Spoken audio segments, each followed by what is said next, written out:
Hey, it's Nancy. Before we begin today, I just wanted to let you know that you can listen to Crime Beat early and ad-free on Amazon Music, included with Prime. In 1990, the peace and tranquility found in Banff National Park was shattered by the first murder there in 20 years. And there was a lot of pressure on police to solve the case. There were no witnesses to the homicide and only one key piece of evidence that could positively identify the killer: DNA. It would become a transformative technology as the then emerging science helped investigators as they worked to solve a true whodunit. I think now, today, DNA is more widely accepted. Rarely does a specialist have to go testify on a case. I'm Nancy Hixt, a senior crime reporter with Global News. Today, on Crime Beat, I share an exclusive behind-the-scenes look at forensic DNA testing with a pioneer of this technology in our country and one of the members of that original investigative team. This is Inside Forensics, solving a murder in the mountains.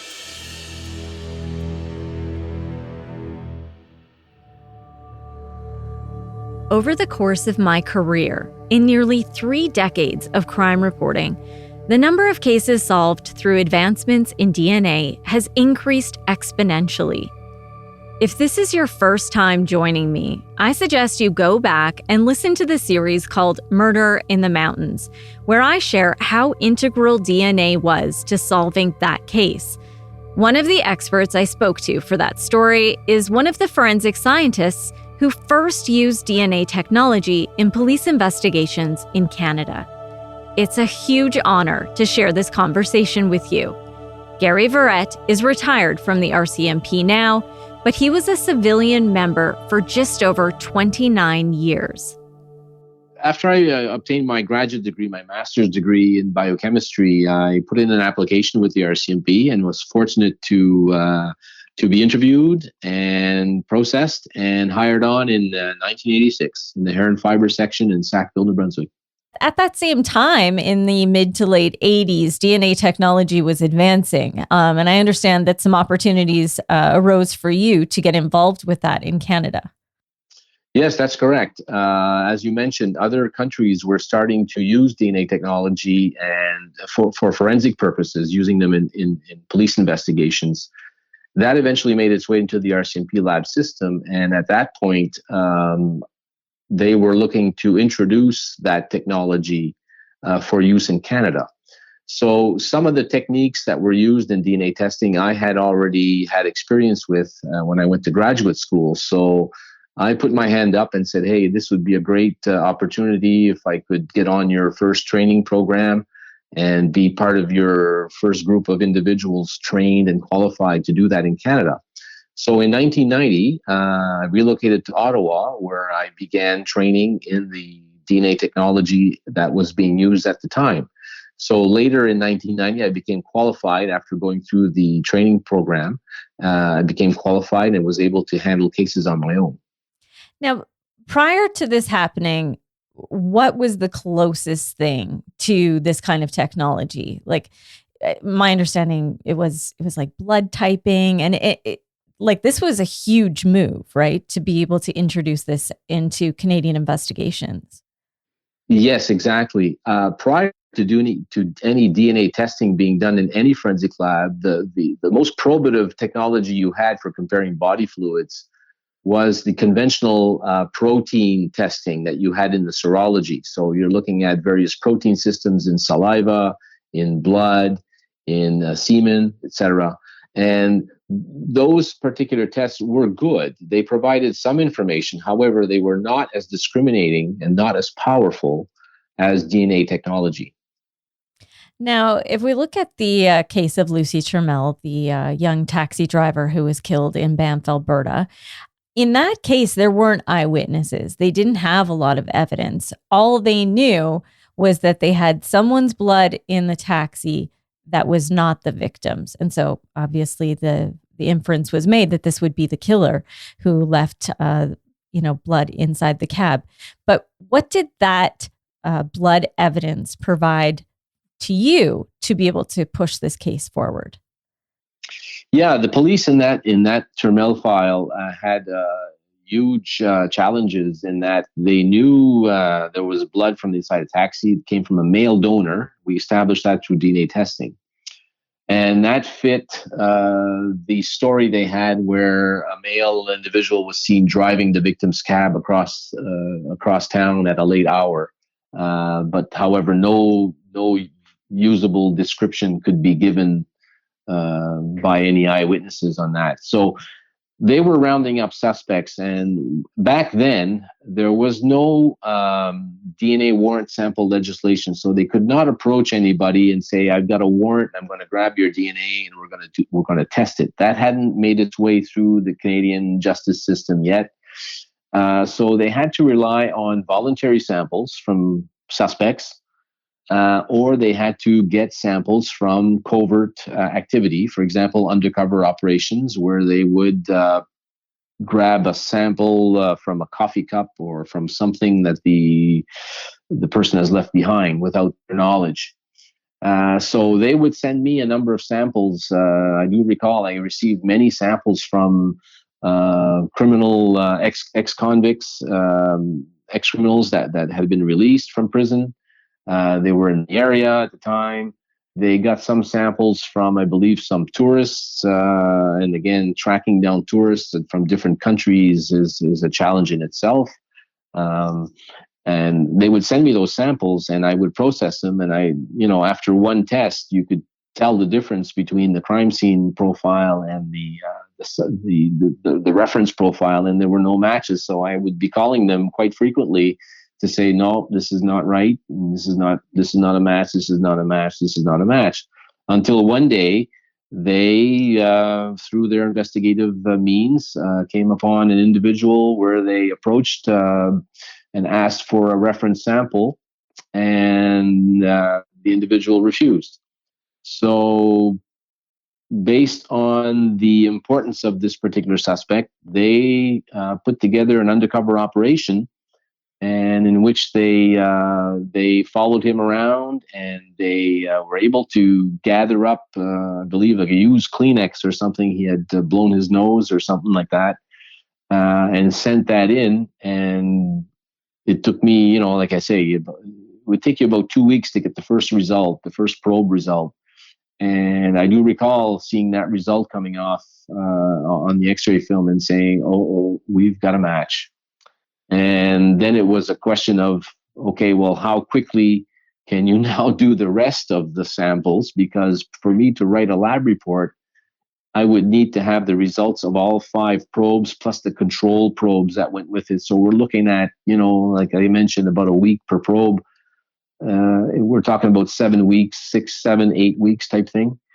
For the report to be written, everything had to be reviewed independently. So we had an independent review process in our laboratory where all of the results would be looked at by a second qualified examiner that was doing the same type of work as I was doing, to ensure that everything was properly followed, all the various steps were properly done, all the controls ran properly, and the calculations were done properly. And at the end of that, the police got their lab report and they proceeded to arrest an individual.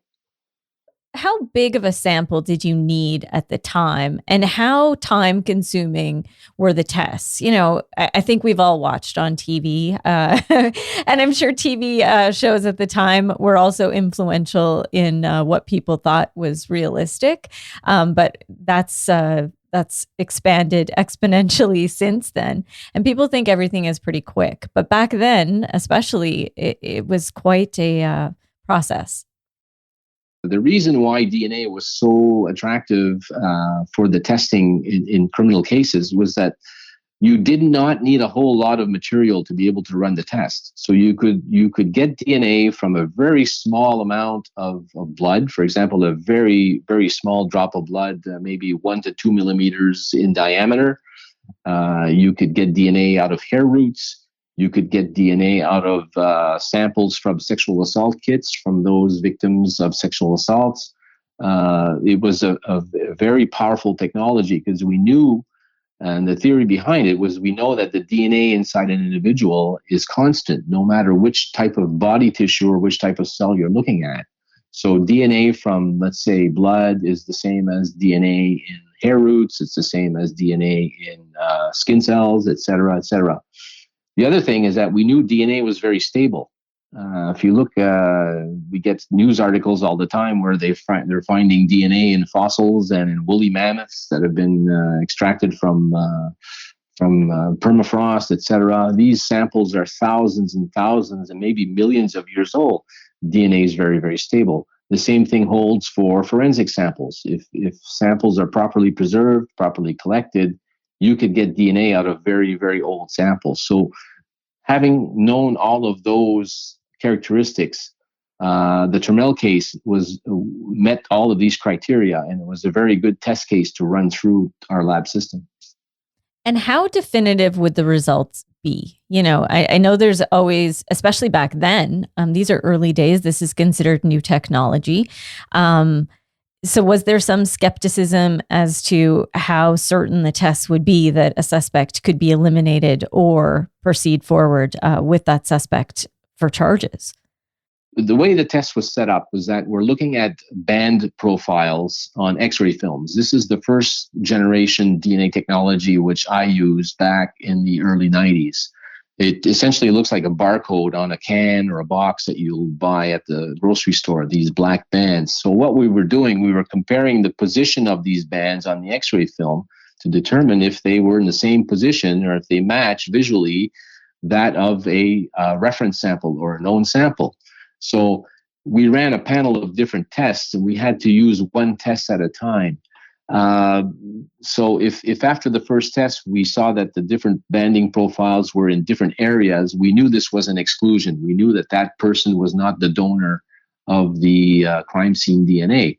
But if you ran the first test and it matched, then you would go to the second test, and you would go then to the third test, fourth test, fifth test. And if you had matches over all of these 5 tests, then the question becomes, how common is this DNA profile? How often would I expect to find this DNA profile in the general population?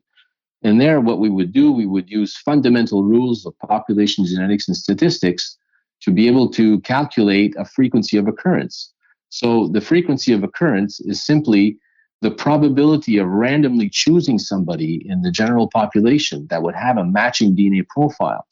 So these numbers are in the billions, trillions, hundreds of billions, et cetera, and it depends on how rare these banding profiles were and how you multiplied them across each one of them. So each of the tests, the 5 tests, had a frequency associated with it, and we would multiply those 5 frequencies together to get the combined frequency of occurrence. So very, very probative. And no 2 individuals have the same DNA profile. We know that for a fact, except for identical twins. So we knew from the start we had the very probative technology, and then the numbers were simply there to provide some assistance to the reader of the report as to how common or how rare that DNA profile would be. And in this case, I know if people listen to the series about the Trammell case, they'll also learn that you discovered a genetic mutation that made the suspect in this case. So already you had done the testing that showed, okay, this is a match, but then it took it one step further. Yeah, in one of the test results that I obtained on the Trammell case, the blood stain from the taxi cab and the reference sample from the suspect both showed, instead of 2 bands, which you would normally get because you get half your DNA from your mother, your biological mother, and half the DNA from your biological father, this one had 3 bands. And that doesn't mean you have 3 parents. It has nothing to do with that. It just means that one of the bands that you inherit, that was inherited from one of the parents, had a mutation in which our test would determine that to be 2 pieces of DNA instead of 1. So if I have one parent with one band and I have the other parent with two bands, I'm looking at three. So we had rarely seen this type of situation. And so when that came up, we knew that in itself, we had five matching profiles over five tests. But within one of those tests, we had something that was extremely rare on its own. So part of the job I had was to try to determine how common or how rare that would be. And I consulted many databases in Canada and throughout the US to try to determine if we had ever seen this particular profile. And I think over 40,000 individuals were looked at, and we had never seen that rare banding profile over 40,000 individuals. And that's just for one of the five tests. Now, when you took this case to court, I'm sure that you spent long amounts of time on the stand making sure that the judge in this case understood. Like, this was a real learning curve back then. Yes, it was. And we had to make sure that we got it right, because DNA was being introduced early in the 90s in Canada, and each province was seeing cases go through its criminal justice system.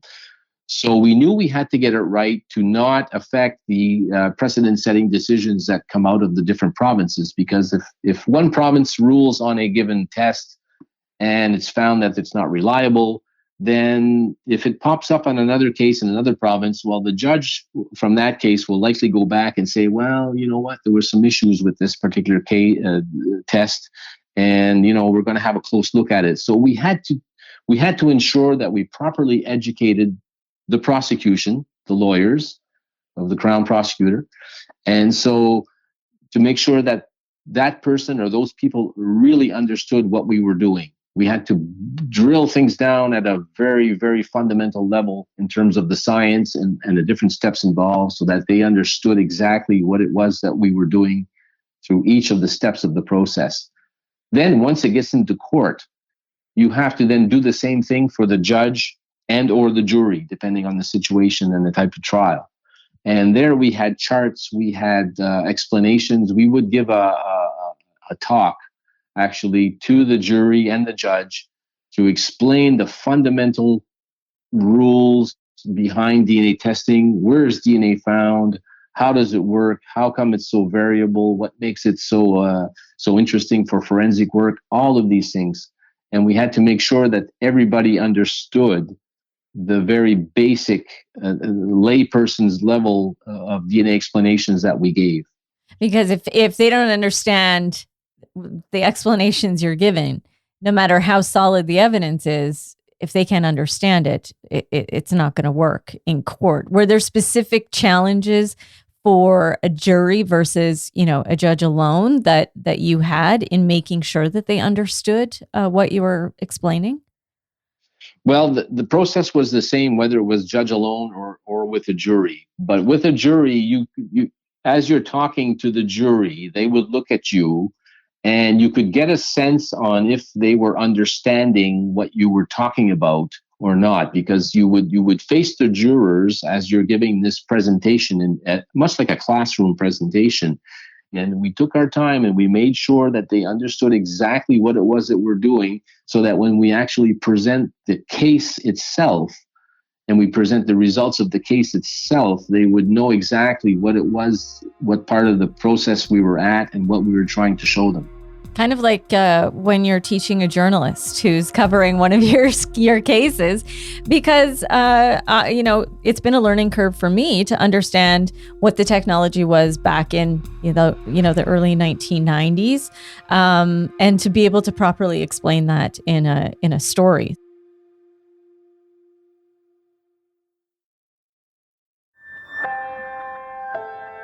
Now, if we look at this example of, the Lucy Turmel case, and we look at the circumstances, we look at the evidence, and let's just say hypothetically this same kind of situation were to happen today, can you explain how different, the testing and the time and, the amount of sample you would need?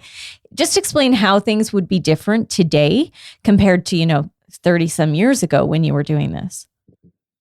Yeah, back then, as I mentioned earlier, we would look at 5 different test areas. Those are areas that are highly variable from individual to individual, and we would use X-ray films. The reason we use X-ray films was because we were using a radioactive probe that would go in and link itself to the target DNA. So each one of these tests took approximately 1 week. Okay, because you had to do the test, then you had to put the X-ray film on the test itself and let that expose for probably about a week. Now, that might vary, that exposure time might vary depending on the amount of DNA. But back then, we were looking at the amount of DNA we needed to run a test was in the 100 nanogram range. Now, a nanogram is a billionth of a gram. So back then, we would look for 100 billionths of a gram to be able to proceed with our tests. Anything below that, you're getting right on the threshold of detection and you might not get usable results. Okay. If you look at what's going on now, DNA technology has evolved immensely over the past 30 years. And now we're using more rapid technology, more sensitive techniques. We're using the PCR methodology, which is totally different. And PCR technology, you're looking at possibly 500 to 1,000-fold less DNA required to do the test. And you can do probably upwards of 25 to 30 tests simultaneously because you're looking at fluorescent dyes that attach themselves to the DNA and they go through an analyzer, and the analyzer picks up the signal of the fluorescent dye and gives you results in real time. So what took 5, 6, 7 weeks back in 1991, 92, you're looking at probably an overnight, a couple hours, a few hours, depending on the volume of samples you have and the amount of throughput you have in your laboratory and the type of instrumentation you have. You're looking at tests you get test results in a matter of hours instead of months. So that has made great leaps and bounds over the past several years. And how have things progressed in the court system? I've covered a number of cases where DNA evidence was just admitted by, the defense and the prosecution. In the early days, we had to take a lot of time, as I mentioned earlier, to educate your prosecutor, educate the court. It would take time to get that through. There would be challenges to a number of the different things we were doing in DNA. It could be a challenge to the training, the individual's training. It could be a challenge to the type of materials you're using in the laboratory. It could be a challenge to, let's say, your proficiency testing program, your quality assurance program in the lab, how your controls are run, et cetera, et cetera. Today, those things are widely accepted because laboratories now, by and large, are accredited. Accredited means that they adhere to internationally recognized standards and techniques and methodologies, and that they are audited every couple of years or so to make sure that they follow all the steps of their quality management system. So that has made leaps and bounds. But back in the day, as I mentioned, each province was looking at introducing its own casework into the DNA into its own criminal court system, and so you would get different challenges in different provinces, and a lot of that was coming from the U.S. A lot of that's coming from the U.K. You had defense experts that would come in and try to invalidate your results. They would say, no, it's not reliable because for whatever reason. A lot of challenges were made to the estimated frequency of occurrence, where we would give an estimated frequency of, let's say, 1 in a billion. They would say, no, that's wrong because in this area, there's a high degree of commingling amongst individuals, which makes those profiles a lot more common and, these types of things. And there were various published studies that showed that these were not accurate, that no, DNA is a tool that's very robust, DNA analysis, very robust. And the calculations that we use now, back then and now, are extremely conservative, and they give a reliable estimate of a DNA profile in the general population. One of the things that I've noticed, especially in the cases and stories that I'm sharing, is that there are a lot of cases that are historic cases that are now being solved, whether it's a sex assault case and, they're resubmitting samples that weren't able to be tested previously, but now they are. And there's a lot of movement in these cases, a lot of convictions in these cases. Can you explain from your standpoint, from someone who's done the testing, what has changed to allow that movement, to allow so many historical cases to be able to progress now? Well, there's a few things that come to mind, and I'll just talk about them very briefly. But looking at old cases, if the police have saved any evidential material from an unsolved crime and then resubmit that case to a forensic lab years later, if it's still unsolved, it's possible that now with today's techniques, which are a lot more sensitive and they can rely on a lot less biological material, it's possible that you might get a DNA profile off something where you couldn't maybe 30, 35 years ago. One example that comes to mind is touch DNA. Okay, so touch DNA means if you handle an object, for example, a pen, or it could be you put on a glove, or you whatever, for a laboratory to remove and to process. That wasn't the case back when I started in the early 1990s. The amount of DNA we required to do the test far exceeds what would be left behind for you touching an item, simply touching an item. The other thing that comes to mind is that technologies now are more sensitive, and you're looking at testing DNA that is degraded. Okay, back in our day, you needed DNA of good quality because you were looking at fairly large size pieces of DNA. Today, you're looking at much smaller pieces of DNA with the PCR technique. So that allows one to analyze a sample that's partially degraded. In our day, if the DNA was degraded, you receive no profile. Today, if the DNA is partially degraded or degraded to some point, you might still be able to get a usable pattern on some of these test areas. Another advancement in DNA is the genetic genealogy, which is a whole different area of interest by itself. In that, where that's coming from is taking crime scene material and getting a DNA profile, and then looking at the various publicly available databases from DNA testing companies, and going back to see if there's maybe a relative that gave a DNA sample to one of these companies, and then that relative would share some of the DNA information with respect to the crime scene material that the police are testing. So those are a number of areas where I think you're seeing advancement. You're seeing old cases that didn't meet the criteria for us to do them are now coming forth, and they might meet the criteria for today's technologies. And you mentioned genetic genealogy. Later this season on Crime Beat, I will be talking to some investigators, some experts in the field of genetic genealogy, and we'll be specifically talking about some cases that have moved forward to resolution because of genetic genealogies.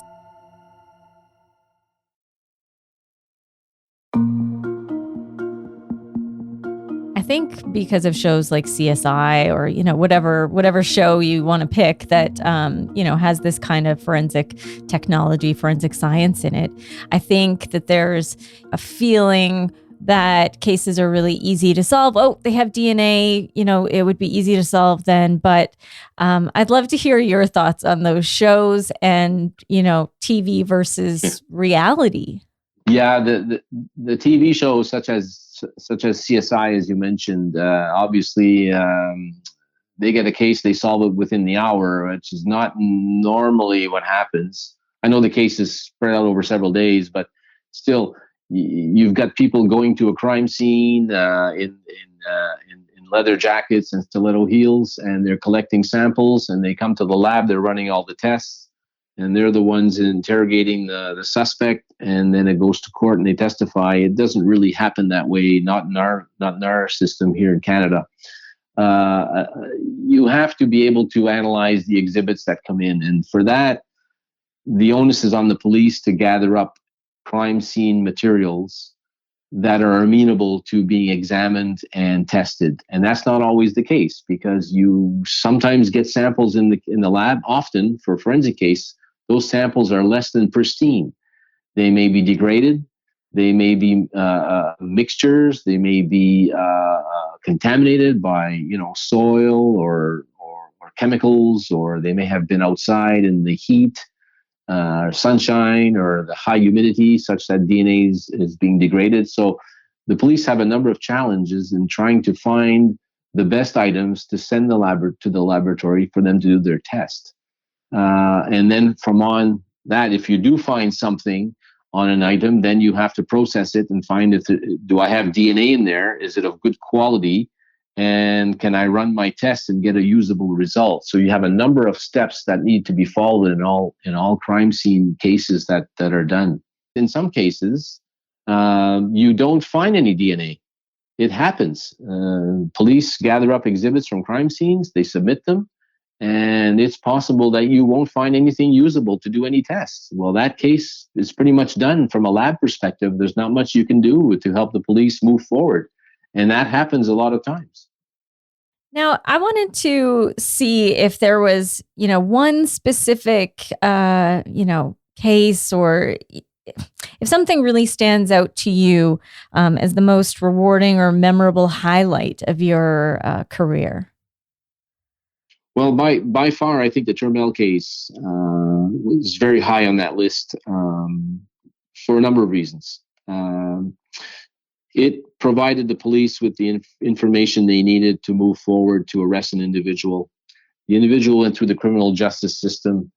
It provided closure for the family of the victim. And at the end of the day, that's very, very satisfying that we're able to do that. I was able to follow the protocols and methodologies that I had been trained to do, and I was able to put it into practice for a police investigation. And it was extremely rewarding to be able to work on these types of cases and to help break ground and move these cases through the criminal justice system across Canada. The foundation now is set, and it's still known today that DNA testing for forensic purposes was the most highly revolutionary change in forensic science since the advent of the fingerprint, which happened probably about 100 years ago. I know you retired from the RCMP and your work for the RCMP, but you've continued to work as a forensic scientist, and you continue to stay on the pulse of what's happening as things change, which I think is incredible, because I think things are changing all the time. And I don't know how you stay up to date on all of it, but if you could just kind of explain that about, what you're doing now, and also where you see the future going with forensic testing like this. Since retiring from the RCMP, I've had the opportunity to be a contract assessor or an auditor for the Standards Council of Canada. So what that means is that I go in and assess laboratories and to make sure they adhere to internationally recognized standards, that they follow proper methodologies, that they have proper training for their staff, that they do proper proficiency testing, they do the proper reporting, they have a proper quality management system in their labs. So I do that, and that allows me to see what labs are doing now and how they've progressed in terms of the different testing methodologies and procedures and protocols that they have. In terms of forensics, where it's headed, well, I mentioned briefly genetic genealogy. I think other techniques are coming up now. They're even more sensitive now. We're able to deal with much smaller sample size, as well as dealing with samples that are probably partially degraded, where you might not get a profile from today's techniques. You might get a profile from the techniques that are being developed now. And as you look at that sets up the likelihood or the possibility that you're going to be able to reopen old cases again, take those cases that couldn't be done by maybe the first or second generation DNA technology. Maybe they'll yield something usable so that the police can further the investigation. Is it a little bit mind-blowing when you look back at how far things have come in your career? Absolutely. As I mentioned earlier, you're looking at touch DNA. You touch an object and you might be able to swab it off and get DNA off that.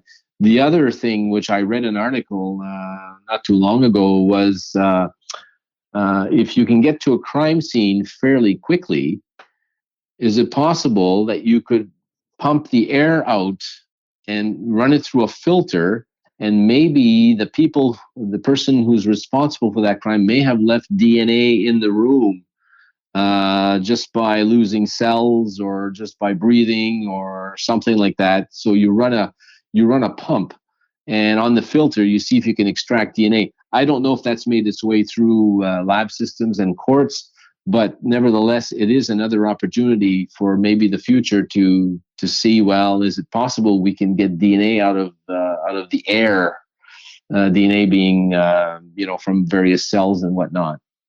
I really appreciate your time. I know you're very busy. I appreciate your expertise and you sharing all of this knowledge with me. Thank you so much for joining me today, Gary. You're very welcome, Nancy.